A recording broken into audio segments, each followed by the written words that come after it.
Bismillahirrahmanirrahim. Alhamdulillahirabbil wassalatu wassalamu ala asyrafil mursalin sayyidina Muhammadin wa ala alihi wa sahbihi ajma'in. Rabbi shrah li sadri wa yassir li amri wa hlul 'uqdatam min lisani yafqahu qawli. Subhanaka la ilma lana illa ma 'allamtana innaka antal alimul hakim. Terima kasih Saudara Irwan, para pendengar yang saya muliakan.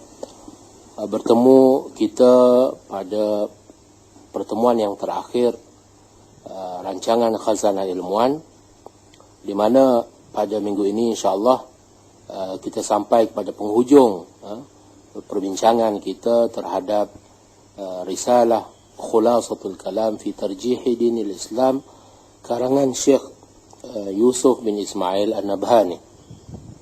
Jadi dalam perbincangan yang lepas kita sudah membaca kata-kata terakhir An-Nabhani, tapi belum habis lagi yang kita baca kata-kata terakhir An-Nabhani terhadap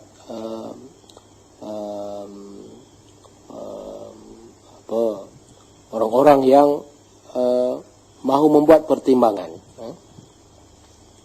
Jadi kata An-Nabhani,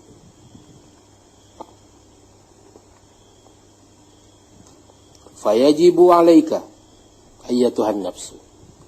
Kalau kita masih ingat dalam perbincangan kita yang lepas, An-Nabhani meminta supaya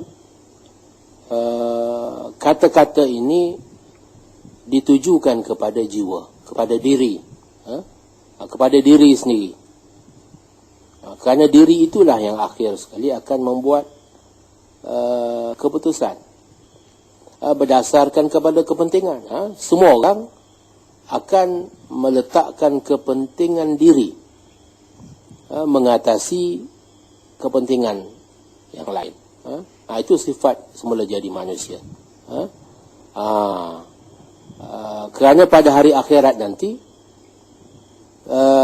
adalah hari yang la yanfa'u malun wala banun. Pada hari yang harta benda yang banyak ke, anak pinak yang ramai ke, semuanya tidak akan memberi sebarang manfaat.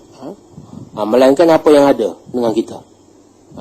Illa man atallaha biqalbin salim. Melainkan orang yang kembali kepada Allah dengan hati yang sejahtera. Dengan amal ibadat yang ada, dengan keikhlasan yang ada, itu sahaja yang dia boleh bawa, dan itu sahaja yang boleh menjadi pelindungnya daripada azab Allah Subhanahu wa taala. Jadi kepada hati, kepada diri, kepada jiwa ini, kata An-Nabhani, wajib baginya, fayajibu alaika ayyatuhan nafs, maka wajib bagi dirimu, bagimu wahai diri, an tatruki hadha ta'assub. Setelah diberikan penjelasan tentang perbezaan di antara agama Islam, agama Yahudi, agama Nasrani, semua ini, sebab-sebab kenapa agama Islam itu lebih utama, maka apa lagi yang boleh menghalang seseorang itu daripada memilih agama Islam? Jawapannya adalah ta'assub. Jadi sebab itu An-Nabhani berpesan, wajib bagimu wahai diri meninggalkan ta'assub. Oleh kerana dia dah daripada kecil lagi dah selama ini berpegang pada agama Kristian.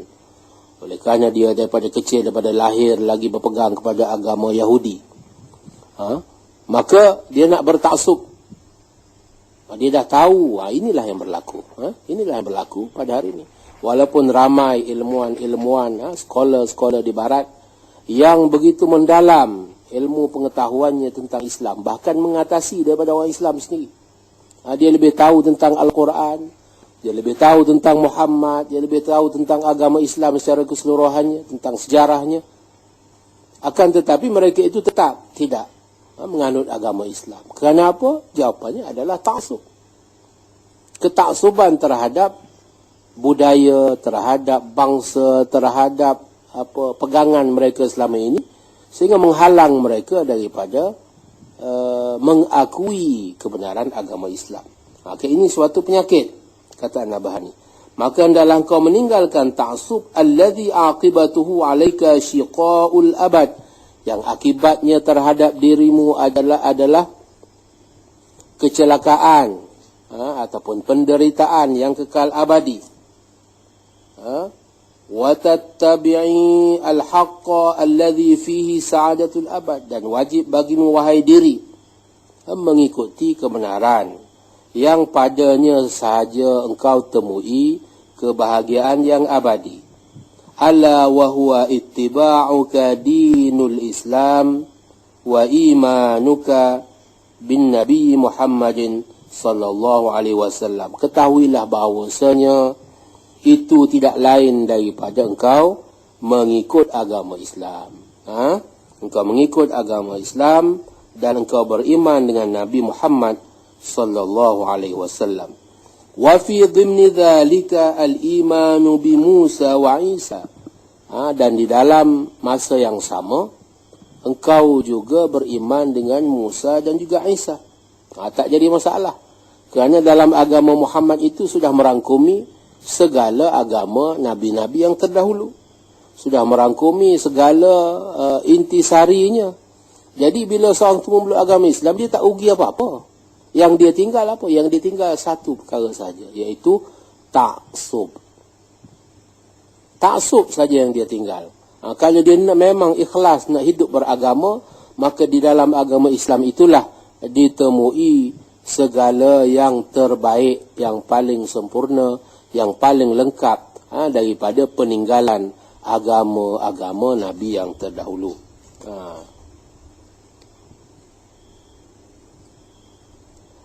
Wala taquli an-nar walal 'ar, jangan kamu kata neraka ataupun malu. Ni kata-kata yang mereka sebut. Akan keluar daripada ni, masuk neraka pula. Pasal dalam agama dia pun ada macam tu juga. Ataupun malu. Ni malu kita tinggalkan agama kita ini, hanya agama datuk nenek moyang kita. Jangan engkau berkata demikian, kata An-Nabhani. Kama kanat taqulul kufar, sebagaimana yang disebut oleh orang-orang yang kafir. Fa inna hadha laysa min sya'nil uqala, kerana ini bukan daripada perangai, perbuatan orang-orang yang berakal. Ma'a anna intiqalaka min ad-dinil batil. Kenapa? Kerana kalau engkau berpindah, berubah, bertukar daripada agama yang batil, agama yang palsu, ila dinil haq, huwa 'arun indaman kharajat minhum, ianya adalah merupakan suatu yang memalukan. Kepada siapa? Kepada yang orang yang engkau kharajta minhum. Bukan kharajat, kharajta, golongan yang engkau keluar tinggalkan mereka. Mereka lah yang malu, bukan engkau yang malu. Kenapa? Kerana engkau keluar daripada agama yang batil dan memeluk agama yang benar. Mereka itulah yang patut malu, kerana mereka masih berkeras untuk berada dalam agama yang batil ataupun palsu. Wa fi kharun indaman dakhalta fihim, dan suatu kemuliaan dan satu kebanggaan terhadap mereka yang engkau sertai. Maknanya daripada engkau kafir, engkau sekarang masuk pada agama Islam, jadi engkau diterima dengan tangan yang terbuka, dengan bangga, dengan senang hati oleh mereka. Wa syai'ul muaqqat kawujudika fi hadhihi dunya mahma tala. Jadi engkau kena ingat, kau kena ingat satu perkara, bahawasanya perkara yang sementara seperti kewujudanmu dalam dunia ini, mahma tala, walau sepanjang mana sekalipun waktunya, fahuwa qasirun, pada hakikatnya ia adalah pendek. Wa mata madha fa ka'annahu lam yakun, apabila ia telah tamat, apabila ia telah berlalu, maka seolah-olahnya dia tak pernah ada. Nak beritahunya, sekejapnya masa yang kita lalui hidup di muka bumi ini. Bila di akhirat nanti, kita akan rasa bahawasanya hidup ni seolah-olahnya sekelip mata sahaja. Wa syai'ul ati alladhi la budda minhu, dan perkara yang akan datang yang sebenarnya tidak mungkin dapat kita elakkan daripadanya. Wa huwal maut, iaitu mati. wa ma ba'dahu minal azab, dan apa yang datang selepas daripadanya daripada azab, ad-daim, yang kekal abadi, awin na'imud daim, ataupun nikmat yang kekal abadi, mahma ta'akhkhara fahuwa qaribun, walaupun kelihatannya lambat, akan tetapi ia sangat dekat. Wa mata hasala, apabila ia berlaku, wa kana, dan wujud depan mata, fa ka'anna ghairahu ma kana, maka seolah-olahnya yang selain daripadanya, yakni dunia itu tidak pernah berlaku. Nak beritahu beza di antara dunia dan akhirat. Fashfaq ala nafsika, maka kesianlah engkau pada dirimu. Kasihanilah dirimu sendiri. Ayyuhal insan, wahai manusia.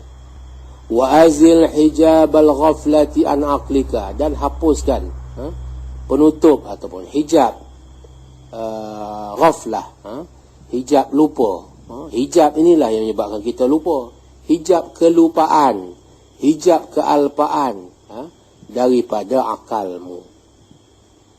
Hatta tara bi'aini basiratika al-batila batila, sehingga engkau melihat dengan mata hatimu apa yang batil itu sebagai batil. Fatajtanibuhu bihidayatillah, maka dapatlah engkau menjauhi kebatilan itu dengan petunjuk Allah. Wa taral haqqa haqqa fatattabi'uhu bitaufiqillah, dan engkau melihat pula kebenaran itu sebagai kebenaran, dan dapatlah pula engkau mengikutinya dengan taufik petunjuk Allah Subhanahu wa ta'ala. Fa innal amra azimun wal waqta qasirun, sesungguhnya perkara ini amat berat, amat besar, amat penting, sedangkan waktu yang ada itu sangat pendek. Tak boleh nak main-main, tak boleh kita nak tangguh-tangguh lagi. Wa ka'anna bil mauti wa qad nazala wa ma anta muqbilun alaihi minal azabid daim, seolah-olahnya maut itu sudah pun berlaku, sedangkan engkau tidak dapat mengelak daripadanya, daripada azab yang kekal abadi. Illam tattabi' al-haqqa, kalau sekiranya engkau tidak mengikuti kebenaran. Kalau kita tak ikut agama yang benar, bagaimana kita boleh mengelak daripada azab yang kekal abadi itu? Tidak mungkin. Qad hasala haitsu la tanfa'uka nadama. Sesungguhnya perkara itu telah berlaku, dan pada masa itu tidak lagi bermanfaat bagimu penyesalan. Bila semua itu telah berlaku, maka disebutkan dalam Al-Quran betapa manusia itu menyesal. Menyesal, minta kepada Allah Subhanahu Wa Taala agar dikembalikan kepada kehidupan dunia. Berjanji nak buat amal yang soleh. Setengah dia minta, kalau kembalikan aku jadi tanah pun tak apa, tak boleh beramal soleh yang baik. Itu, tapi segala penyesalan itu adalah merupakan penyesalan yang tidak lagi berguna. Kerana apa? Kerana kalau nak menyesal, menyesallah sekarang. Kalau nak berfikir, berfikirlah sekarang. Kalau nak mengubah diri, maka ubahlah pada hari ini, secepat yang mungkin, sebelum tercabut nyawa dari badan. Itu pesanan terakhir An-Nabhani terhadap orang-orang yang masih belum lagi menerima agama Islam. Setelah dikemukakan segala hujah-hujah yang menunjukkan kelebihan agama Islam berbanding dengan agama lain. Kata dia, engkau nak kena bincang dengan hatimu. Engkau nak kena bincang secara hati ke hati. Begitu. Bincang secara telus. Pasal ini adalah merupakan persoalan nasib akhir. Jadi kalau dah sampai masa kematian, dah tengok azab di depan mata, maka tidak lagi bermanfaat untuk seseorang itu menyesal terhadap tindakannya atau pilihannya. Wala yuqbalu laka udhrun yaumal qiyamah. Dan tidak lagi pada hari kiamat itu diterima sebarang alasan darimu. Wa madza yakun udhruka? Apakah sebenarnya alasan yang engkau boleh berikan? Kalau nak kata uzur, alasan di akhirat nanti, apa dia alasan yang engkau mampu berikan di hadapan Allah? Idh qala laka Allah Ta'ala, tatkala Allah Ta'ala berkata kepadamu, qad a'taituka ya abdi, wahai hambaku, aku telah berikan kepadamu misbahan muniran minal aqli, lampu, lampu yang bercahaya, yaitu akal. Yaitu akal. Akal itu diibaratkan sebagai lampu yang boleh menerangi, boleh menunjukkan jalan. Lita'arifani, agar dengan akal itu engkau dapat mengenaliku, bihi, dengannya. Wa tu'mina bi wa bi rasuli Muhammad, dan engkau dapat beriman kepadaku dan kepada Rasulku Muhammad, alladzi arsaltuhu bid-dinil mubin, yang telah aku utuskan kepadamu membawa agama yang nyata kebenarannya. Itu sifat agama Islam, ad-din al-mubin, agama yang nyata kebenarannya. Berbanding dengan agama lain yang diragui kebenarannya.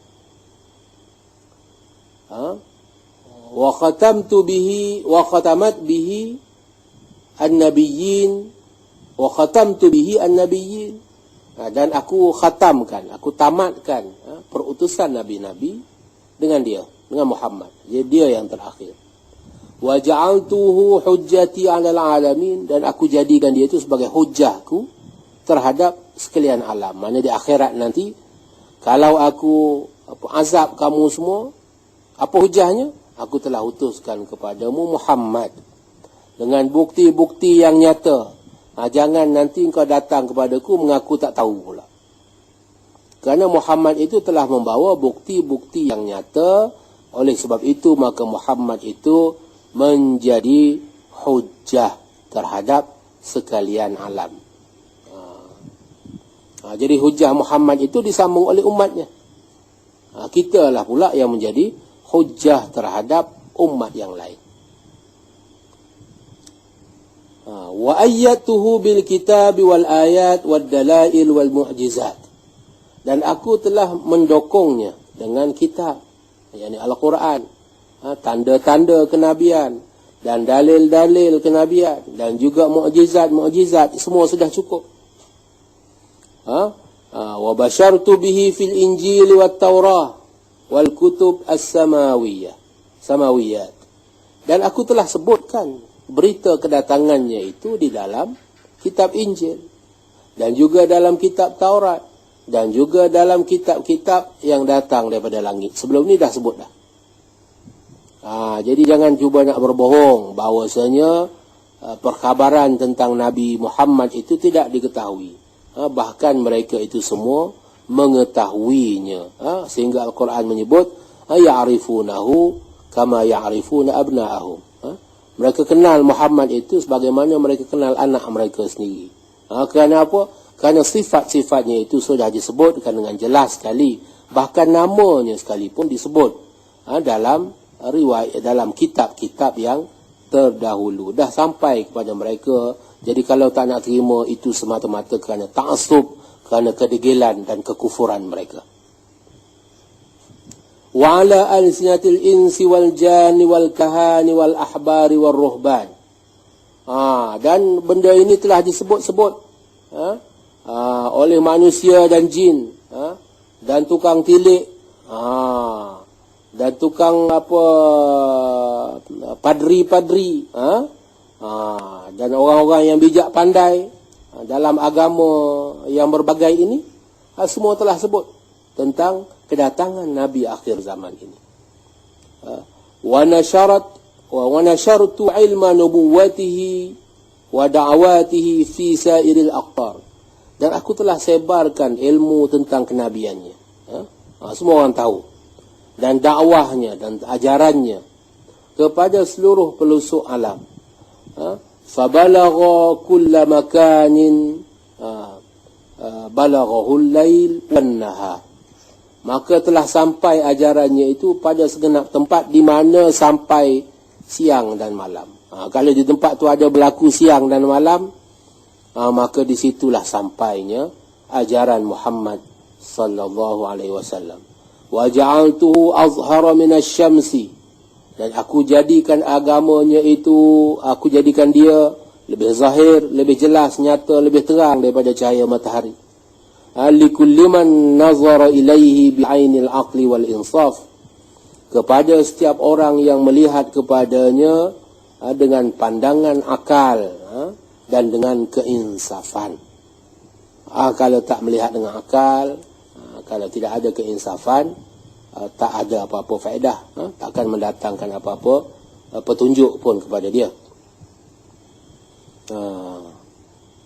Wa azaha an qalbihi hijabul ghaflah wa ta'assub.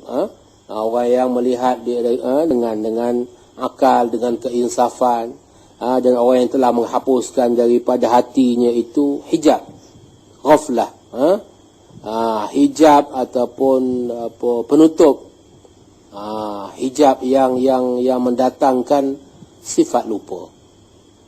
Sifat lupa itu menjadi suatu hijab. Jadi nak kena peringatkan. Lama-lama dia tak peduli, dia jadi lupa. Asyik dengan kerja, asyik dengan dunia, maka dia jadi lupa. Bila diusul, bila ditanya balik, baru dia perasan, baru dia teringat. Itu yang menjadi hijab. Wa ta'assub, satu lagi hijab ta'assub. Ta'assub kepada bangsa, ta'assub kepada keturunan, kepada budaya. Alladhi warathahu anil abai wal ummahati wal aslaf, yang dia warisi daripada ibu bapa dan daripada datuk nenek dia. Ini ta'assub. Fala yas'uka an taqul, dan tidak harus untuk engkau berkata, ma balaghatni nubuwatuhu.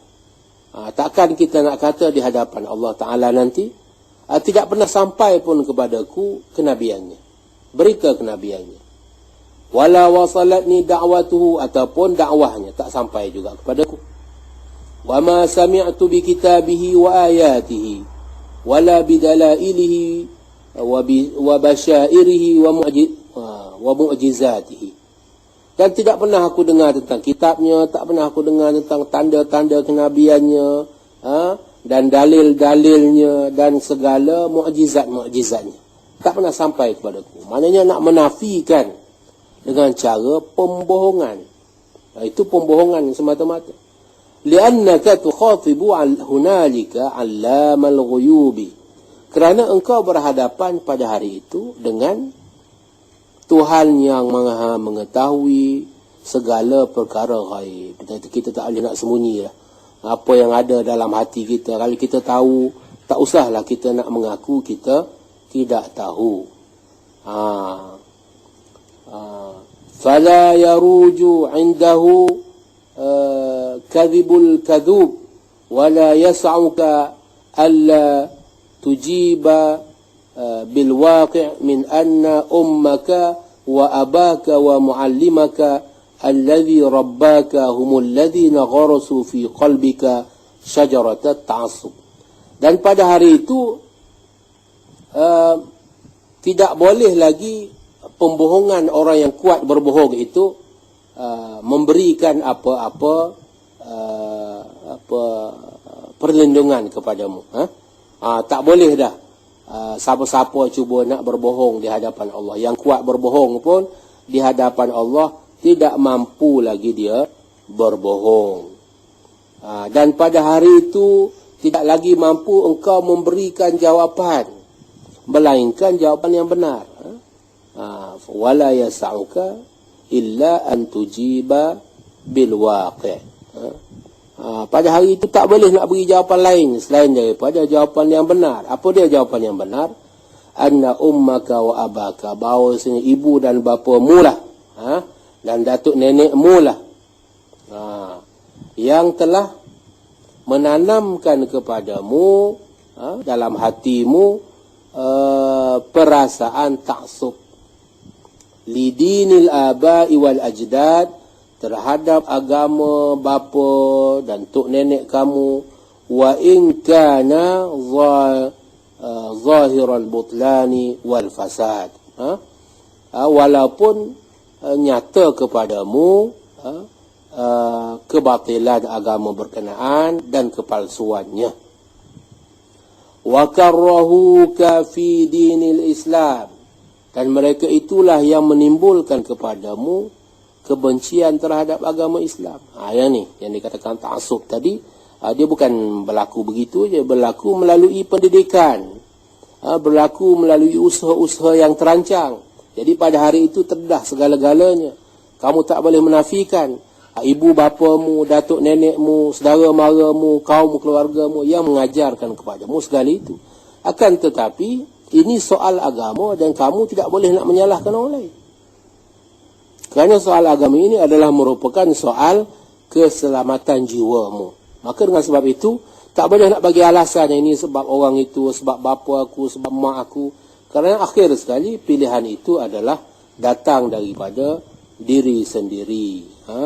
Walaupun orang lain juga memiliki saham. Memiliki saham dalam mendatangkan ataupun menimbulkan kesesatan terhadap seseorang individu itu. Akan tetapi tanggungjawabnya adalah tanggungjawab diri sendiri. Dia sendiri yang bertanggungjawab terhadap nasibnya. Jadi mereka itulah yang menjadikan engkau benci terhadap agama Islam. Wa rabbuka ala bughdi habibir rahman sayyidina Muhammadin alaihi salatu wassalam, dan mendidikmu agar membenci Nabi Muhammad sallallahu alaihi wasallam, khaufan min an tamila bi'aqlika ilaihi, kerana bimbang engkau menjadi cenderung dengan akalmu terhadapnya. Kalau ditimbang-timbang dengan akal, maka pastilah cenderung untuk kita mengikut ajaran Muhammad sallallahu alaihi wasallam. Idza tala'ta ala dinihi wa mu'jizatihi wa fadailihi sallallahu alaihi wasallam. Setelah engkau mengkaji dan melihat agamanya, mukjizatnya dan kelebihannya sallallahu alaihi wasallam, li'annahu alaihi salatu wassalam balagha minan nur waz-zuhur ma lam tablughu asy-syumus wal budur. Kerana Muhammad sallallahu alaihi wasallam itu cahayanya itu lebih terang daripada cahaya matahari dan juga bulan. Wa kaburta anta ala ma nasya'ta alaihi min zalika, dan engkau selama ini membesar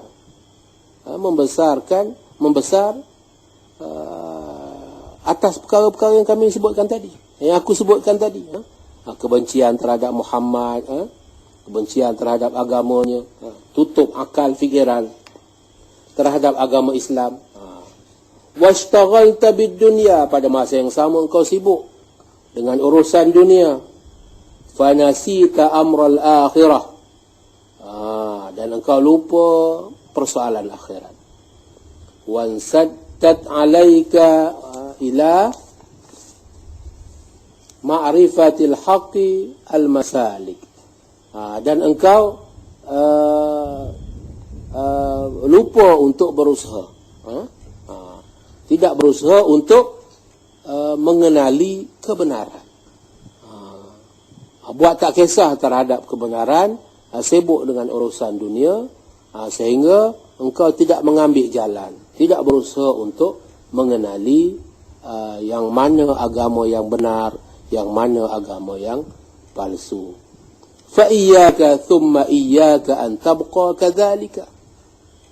Maka berhati-hati, ingatlah, jangan sekali-kali engkau kekal dalam keadaan yang sedemikian.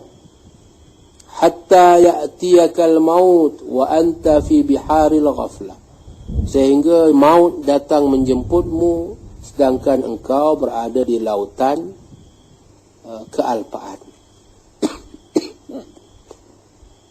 Ghariqun, dan lemas di dalamnya. Wa fi mahalikid dhalali halikun, dan binasa di dalam kesesatan. Fa innaka hina idzin la tuqbalu minka al-a'dzar. Pada masa itu tidak lagi diterima darimu sebarang alasan bila dah mati. Wa yu'maru bika kasairil kuffari ila an-nar wa bi'sal qarar, dan engkau akan dihela ke neraka, sebagaimana orang-orang yang kafir yang lain. Wa bi'sal qarar, dan itu adalah seburuk-buruk tempat kediaman, neraka itu. Alaysa minal wajib, bukankah daripada kewajipanmu, menjadi kewajipanmu, ayyuhal insan an tatafakkara fi aqibatika, wahai manusia, untuk engkau berfikir tentang kesudahanmu, akibatmu. Minal an, daripada sekarang, qabla dhihabil umur wa insiramiz zaman, sebelum tamat umur, dan habis masa, sebelum habis umur. Ama ra'aita ghairaka bi aqrabi waqtin mata wa fata wa sara ka'annahu ma kana. Tidakkah engkau lihat orang lain yang baru sahaja mati dan hilang, seolah-olahnya mereka itu tidak pernah ada. Fatafakkar fi sya'nika, maka hendaklah kau berfikir tentang dirimu. Madamat tafakkuru fil imkan, selagi mana berfikir itu boleh, engkau boleh berfikir. Fa inna lil aqibati sya'nan wa ayyu sya'nin wa hiya a'zamu min an yatahawana fiha al-ghafil. Kerana bagi setiap satu akibat itu ada sebabnya. Dan apakah sebab yang lebih berat, yang lebih dahsyat daripada seorang yang lalai, yang alpa, yang mengambil ringan terhadap nasibnya. Dan orang yang berakal tetapi tidak berfikir tentangnya. Jadi apa jadi kalau seorang itu dah ada peluang, tetapi dia mensia-siakan peluang. Dia ada akal tetapi dia tidak gunakan akalnya. Maka itulah yang menjadi punca kepada akibat yang buruk di akhirat nanti. Wa ayyu syai'in a'zamu minal azabil abadi, dan apakah yang lebih dahsyat daripada azab yang kekal? Alladzi la ghayata lahu, yang tidak ada kesudahan padanya. Wan na'im as-sarmadi alladzi la nihayata lahu, dan juga nikmat syurga yang kekal abadi yang tidak ada kesudahan. Fahadhihi hiyal aqibah, maka inilah akibatnya, kesudahannya. Imman na'imud daim fil janan, sama ada nikmat yang abadi di dalam syurga, wa imma al-azab ad-daim fin niran, ataupun azab yang kekal abadi di dalam neraka. Wa inni araka taqdi al-ayyam wa al-layali fit tafakkur, dan aku melihat engkau menghabiskan masa siang dan malam berfikir. Fi amrin ya'udu alaika birubhin qalilin, pada perkara yang hanya mendatangkan kepadamu keuntungan yang sedikit. Min hadhihi dunya, daripada dunia yang fana. Wa tartakibu lidzalika masyaqqatal asfar al-ba'idah wal akhtar asyadidah, sedangkan engkau demi mencapai cita-cita dunia itu, engkau sanggup melakukan perjalanan yang jauh. Engkau sanggup pula melakukan perbuatan-perbuatan yang sangat berbahaya. Demi untuk mencapai kemasyhuran dunia, demi untuk mencapai cita-cita dunia, sanggup kita lakukan segala kesusahan-kesusahan itu. Bal kathiran ma tukhatiru fi hayatika li bulughi ba'di hajatika. Jadi bahkan engkau sanggup melakukan banyak perkara yang berbahaya terhadap dirimu, demi mencapai sebahagian daripada hajat-hajat duniamu. Wa ma'adzalika, sedangkan pada masa yang sama, la yakhtaru fi balika, tidak terlintas dalam fikiranmu, amrul akhiratid daimah, persoalan akhirat yang kekal abadi, allati la nihayata laha illa qalila, yang tidak ada kesudahan baginya, melainkan sedikit sangat engkau fikir. Sedikit sangat kita fikir tentang hari akhirat yang tidak ada kesudahan itu.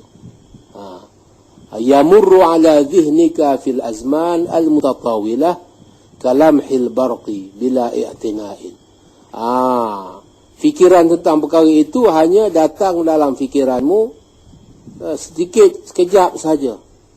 Seperti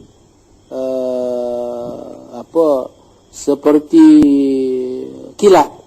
Cepat seperti kilat. Tanpa ada masa untuk kau memikirkannya secara mendalam. Ka'annahu adghasu ahlamin. Seolah-olahnya itu sebagai suatu mimpi. Ahadha sya'nul aqil. Ahadha sya'nul aqil. Adakah ini keadaannya orang yang berakal? Adakah orang yang berakal akan menukar gantikan dunia dengan akhirat? Akan memberikan seluruh tumpuan dan juga fikirannya demi mengejar dunia yang sebentar, yang sedikit, yang akan rosak dan binasa, dan melupakan nasibnya di akhirat yang kekal abadi. Ayyuhal insan, wahai manusia. Wahal man yurid an yusila nafsahu ila daril karamah wa yunqidhuha minal hawan. Dan adakah ini hal seorang yang ingin sampai kepada negeri yang mulia, negeri yang mulia, yakni syurga, dan menyelamatkannya daripada kehinaan, yakni kehinaan neraka? Adakah ini hal keadaannya? Kalla, tentulah tidak. Wallahu ma hadza illa sya'nu jahilin. Demi Allah, sesungguhnya ini adalah keadaannya orang-orang yang jahil. Ini panjang sekali khutbah An-Nabhani terhadap sesiapa yang membaca risalah beliau ini, tentang nasib ini. Setelah dihuraikan perbezaan antara Islam dan agama-agama lain, maka akhir sekali akal itulah yang akan membuat kesimpulan. Sebab itu beliau merujuk kepada akal. Jadi akal itu, kemuncak kepada akal itu adalah nasib. Jadi akal ini akan berfikir tentang nasibnya. Nasib mana? Nasibnya yang terakhir, yang dia tak boleh elak, nasibnya selepas mati. Bukan nasibnya di dunia, kerana kehidupan dunia ini terlalu amat singkat untuk menjadi pertujuan dan juga matlamat.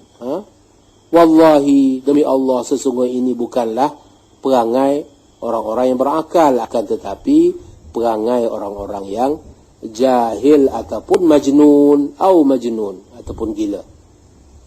Dengan kata-kata An-Nabhani itu, maka sampailah kita kepada penghujung perbincangan kita tentang risalah Khulasatul Kalam fi Tarjihi Dinil Islam, suatu risalah yang ringkas yang menyentuh tentang persoalan perbandingan agama. Mudah-mudahan apa yang kita bincangkan sepanjang beberapa minggu ini memberikan manfaat kepada kita semua di dunia dan juga di akhirat. Dan mudah-mudahan apa yang manfaat yang kita peroleh itu memberikan kepada penulisnya juga, iaitu Syekh Yusuf bin Ismail An-Nabhani, ganjaran di sisi Allah Subhanahu wa taala. Aqulu qawli hadha wa astaghfirullah al-azim li wa lakum. Wassalamu alaikum warahmatullahi taala wabarakatuh.